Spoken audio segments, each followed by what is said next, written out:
आप सुन रहे हैं एजी एंटरटेनमेंट की धमाकेदार प्रस्तुति।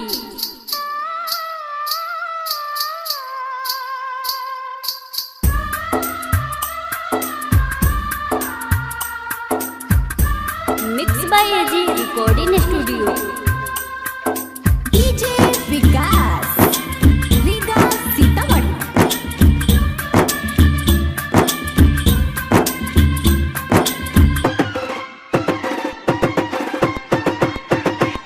छपाली हलू बता दिहलू मरे के मदद दिखा दिहलू। छपाली हलू बता दिहलू मरे के मदद दिखा दिहलू। शादी के कार्ड हाथ थमा के काट दिलू दही जस जमा के। शादी के कार्ड हाथ थमा के काट दिलू दही जस जमा के। छपाली हलू बता दिहलू मरे के मुहूर्त दिखा दिहलू। शादी के कार्ड हाथ थमा के काट दिलू दही जस जमा के। शादी के कार्ड हाथ थमा के काट दिलू दही जस जमा के। जब तारा दिल तोड़ी के रहे दिल काहे लगे। डीजे विकास रीगा सीतामढ़ी।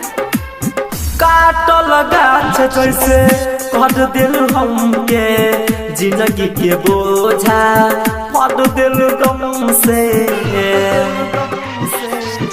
काटल गाछ जैसे कर दिल हमके जिंदगी के बोझा फट दिल गम से।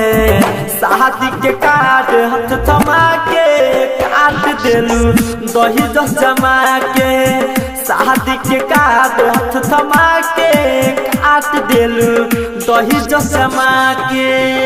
आप सुन रहे हैं एजी एंटरटेनमेंट की धमाकेदार प्रस्तुति। डीजे विकास रीगा सीतामढ़ी। राइटर अनिल की धैले बीमारी भारती निराला के दिल में बारी। राइटर अनिल की धैले बीमारी भारती निराला के दिल में बारी। शादी के कार्ड हाथ थमा के काट दिलू दही जस जमा के। शादी के कार्ड हाथ थमा के काट दिलू दही जस जमा के। एजी रिकॉर्डिंग स्टूडियो रोशनपुर सपहा।